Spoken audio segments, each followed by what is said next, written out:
Good morning, everyone. I am Deepanshi Garg from JK Cement, along with Dr. Nihar Ranjan, and we are here to share our journey or LC3. So sorry. Before I start, I feel very proud to stand here in front of you to share on the behalf of JK Cement that JK Cement is the first company who commercialized the LC3 cement. That is a very big achievement and an historic achievement for us.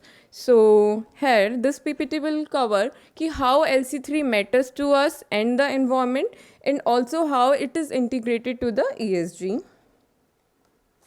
So JK Foundation has completed 140 years and 50 years in grey cement and 40 years in white cement. This demonstrates how we are evolving with time, and this also tells us that we have a great technical understanding about the products, the cement products that is required in the environment.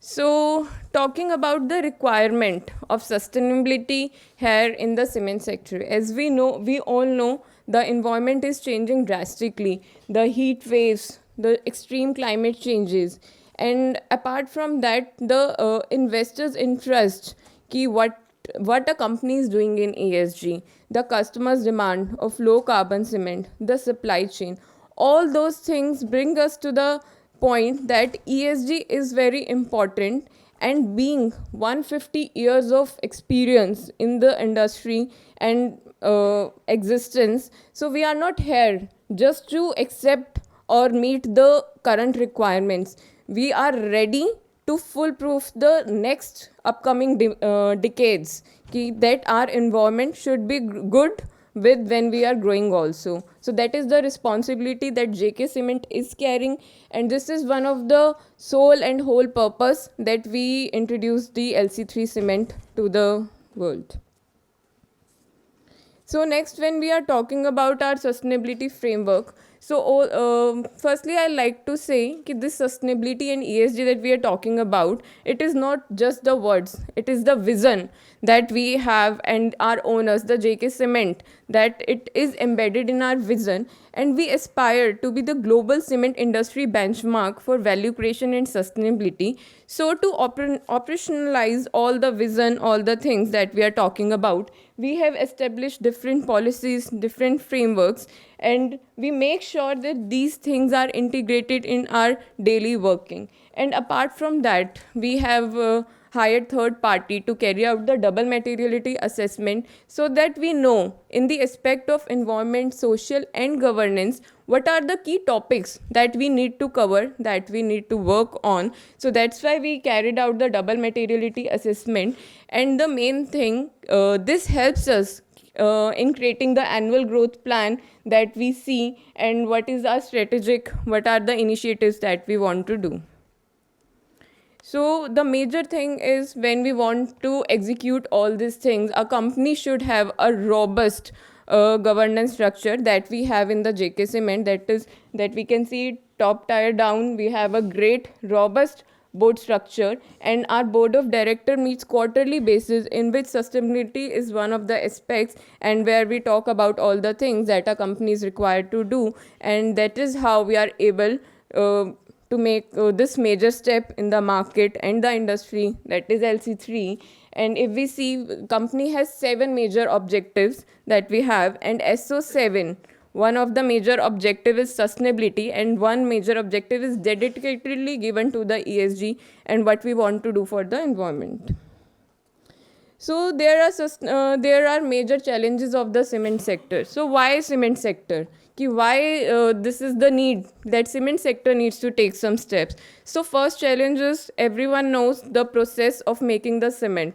It is the calcination of the limestone. So basically the CO2 that is being released is embedded in the process itself. It's a major challenge. That is why the cement sector is called hard to abate sector. And apart from that, obviously contributing 8 to 9% of the emission of the total sector. That's a very high percentage. So no matter what, cement has to be the first mover. And if we see, cement sector is the only industry where we use all the waste that is being produced by different industry. That's why the PPC cement came into the place, that fly ash, that slag, and everything. So cement sector already is doing great for the environment, but yeah, there is need for more. So the major challenge that the inbuilt process that we have, so the technologies we are talking about, for example CCUS, obviously they have not still come into the place. So the major challenge is the technology is under place, we need infrastructure, we need a great capex. And also the sir said ki doing all those things will go into vain if there are no one to consume. So consumer needs to take this responsibility with the industrials ki yes, we have to buy a low carbon cement product. We have also have to take the responsibility ki which products we are using. So we have to make sure the products which we are using, uska jo low carbon cement product should be there, unka environmental impacts kya hai. So consumer part is the great way to help us here.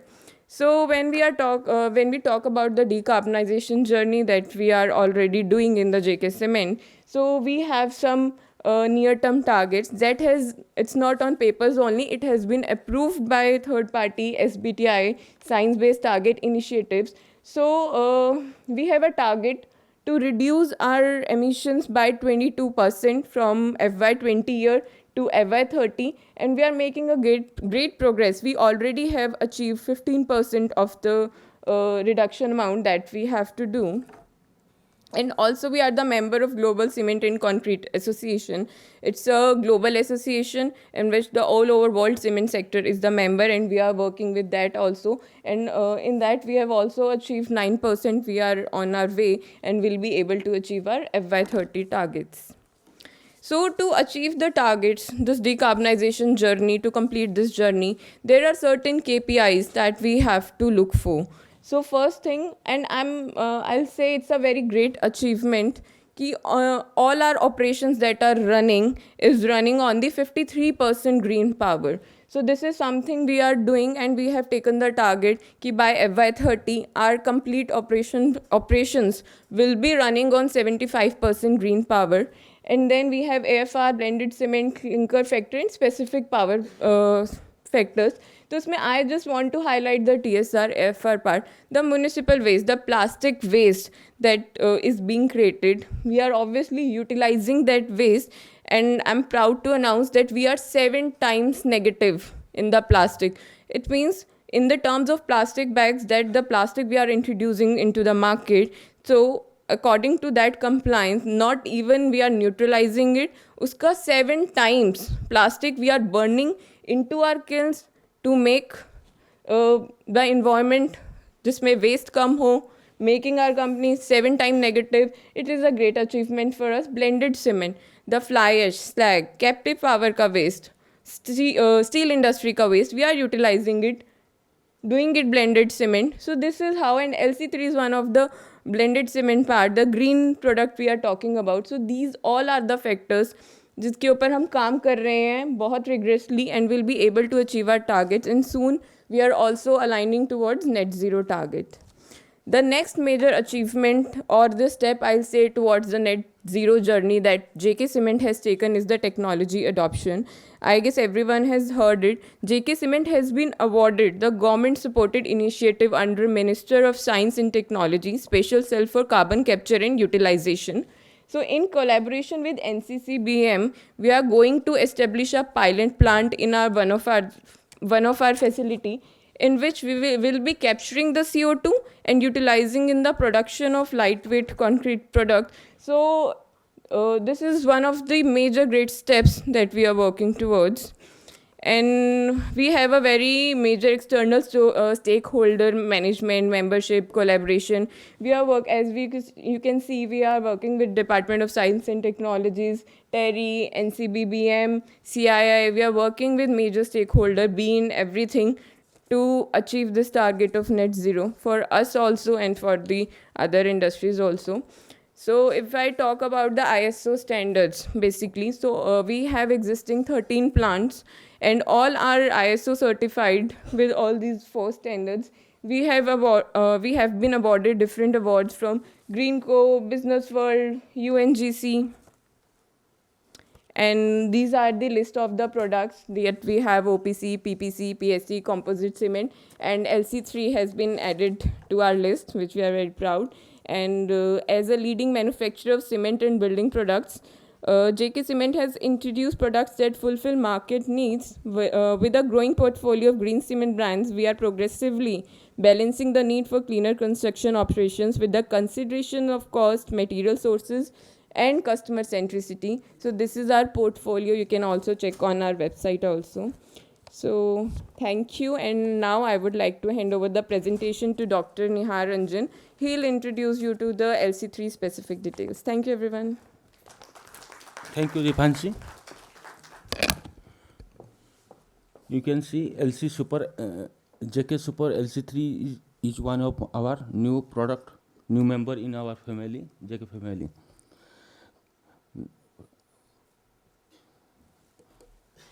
From now onward, I will just drive our latest development and commercial production of LC3. Let us talk about what is LC3. LC3 is a world famous name, but as per the IS code 18189, it is called Portland calcine clay limestone cement. For production of LC3, we require sufficient amount of clay, which should be greater than 40% of kaolinite content, and this need to be calcined at a temperature of 1800 plus minus 50 degree temperature to make it reactive. And since it is a low clinker factor, it reduces 40% of carbon emission. And a lot of research have done, and it shows it is more durable than OPC. If I am talking about the difference of OPC and LC3, there are two separate standards. OPC produced under 269 and LC3 produced under 18189. If you compare the clinker factor, LC3 has a low clinker factor of around 50 to 80% of clinker with calcine clay and a limestone, where OPC produced with a 95% of clinker factor and gypsum. Due to low clinker factor, already I have told 40% reduction in CO2 emission. And yes, it is OPC generally give higher early strength, but LC3 could be produced similar strength or long-term strength. As for the IS 18189 2023, the main composition of LC3 is 50 to 80% of clinker factor. If you blending with a cement, then it will be 55 to 85%. Where calcine clay ranging from 10 to 35%, where limestone is around 5 to 20%. Here, if I talking about the limestone, it are normally we are using low grade limestone, which are not used for the clinker production.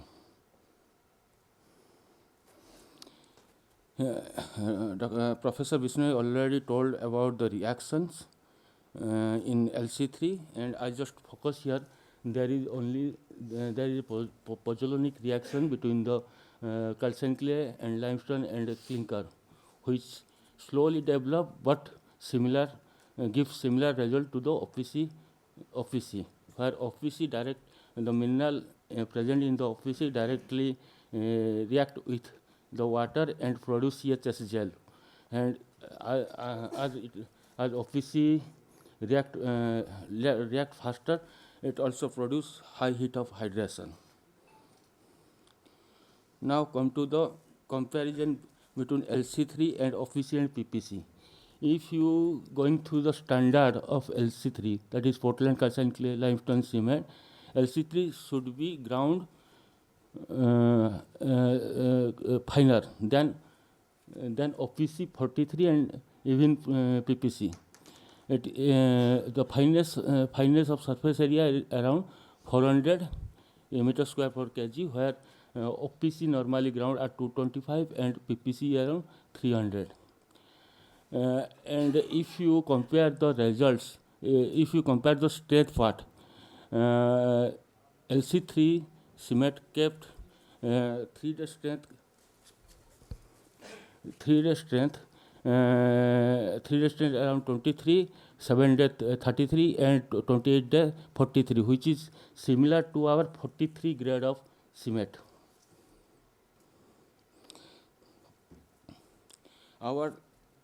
We are producing LC3 in two different manufacturing stages. First was is calcination of clay, and second was grinding and dispatching of LC3 cement. For the calcination process was done at our Nimbara plant, where manufacturing of LC3 was done in Mangrol plant. Our LC3 production process starts from our own clay mines, where we are extracted our clay, and they were crushed at our mine site below 25 mm. Then they are stored, they are transported and stored at our Nimbara plant. Then these clay were fed to the hopper and calcined at our normal kiln, where the kiln temperature maintained to be 800 degree plus minus 1500 degree temperature.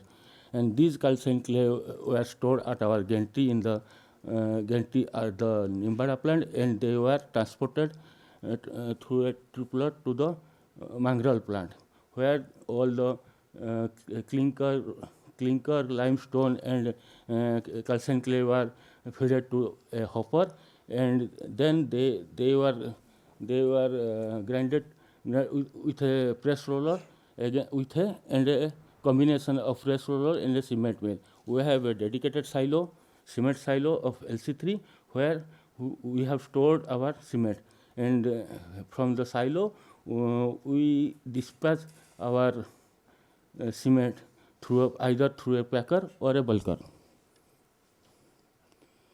Now come to our quality of clay in our mines. These are the photographs from our mines, where on an average our carbonate content in clay is around 63.06%, where all the quality control were carried out through TG and XRD. The right hand side table shows a typical example of a oxides value of the clay. Presently we are using clay for calcination around with a carbonate content of 45 to 68%, where silica percent varies between 40 to 50%, and alumina around 25 to 35%. If you see the calcination clay quality, then silica percent is in between 63 to 78, and alumina percent around 20 to 35%. And loss of ignition is around 1.3 to 2.16, which indicate a well calcined clay, where amorphous content is around 27 to 38%. There is another critical parameter, lime reactivity of calcined clay, which is fall around 8.2 to 8.8 MPa. This is the composition of LC3 we are presently produced, where clinker factor is around 55% and calcined clay is around 23%, and limestone around 16%, and gypsum we are using 4%, where gypsum mix is anhydride is to imported gypsum.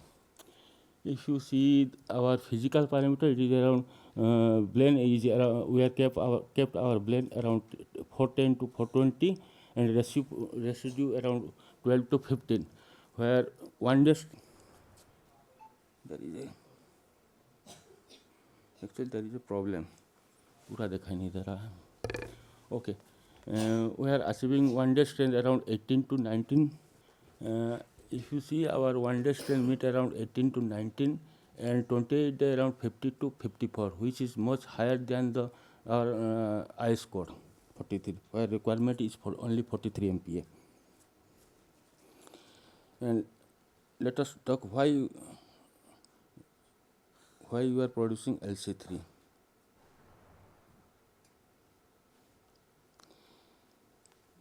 If you focus on the advantage of LC3 over OPC and PPC, they are more durable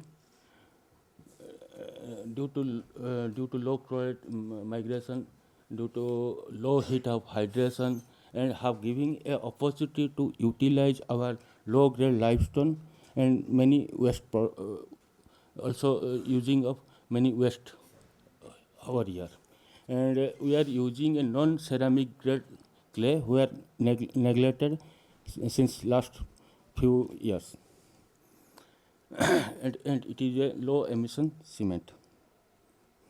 These all these points could be categorized under three under environmental benefit, performance and durability, and economic viability. We are compare our OPC, PPC, and LC3 product CO2 emission of product, which is counted about 800 ton per ton CO2 production per ton of cement, where PPC producing 500 kg per ton of cement, where LC3 producing 465 CO2 per ton of cement. And we are comparing our OPC 43, which is a clinker factor of 86% and clinker factor of 50% in LC3, where OPC producing 800, where LC3 producing 460 kg per ton. And as previously told, LC3 is more durable than OPC. Already Professor Bisnoy told about the durability factor, and as you know, the LC3 producing a dense microstructure for which high chloride resistance, it is high chloride resistance and high resistivity. Hence, it could be survive in an aggressive environment. Let us talk about some of the case study of LC3 with other cement. Here we have compared our cement mortar strength of LC3 with JK cement OPC 43 and PPC. If you compare the one-day strength, of course, the initial strength of LC3 around 18.5, which slightly lower than our OPC 43. However, if you look at our 28-day strength, it is around 54.9, where OPC is 55.2, which is nearly similar. If you are talking about the heat of hydration, and LC3 producing low heat of hydration than in comparison to OPC 43.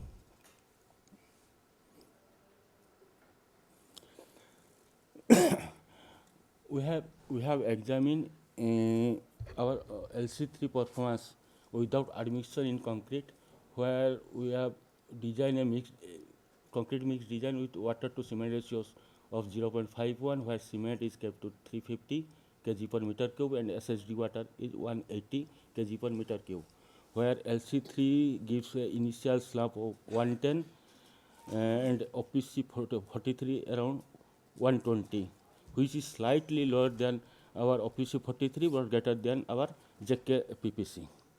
If you compare the strength data, and it is almost equal to our OPC 43.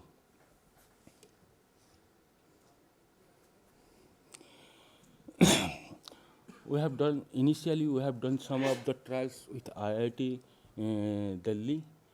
They have done some of the concrete mix design with M25 and M50, where they are using, again it is missing something over here. Again, in M25 grade, the slump we achieved in LC3 is around 130, where OPC 43 we are getting 145, slightly lower. However, we require higher dose, just double dose in LC3 in comparison to our OPC 43. If you compare the strength data for M25 and M50, which are nearly equal to OPC, our OPC 43.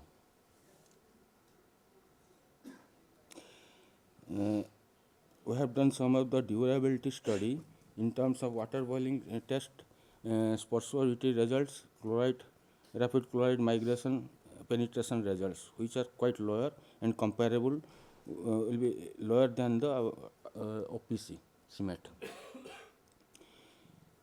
So we have done some of the in-house concrete mix design trials with the help of our CTS team, where we have designed M30 to M70 with LC3 and compared the result with our OPC 53.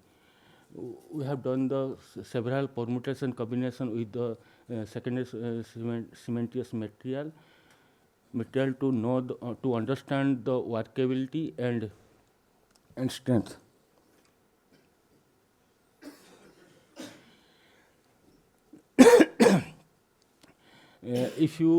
If you compare with our LC3 and OPC 53, we are getting almost equal result in terms of strength in OPC in M30 and M35, and similar results in M40 and M50 also, and having the workability more or less similar to OPC 53.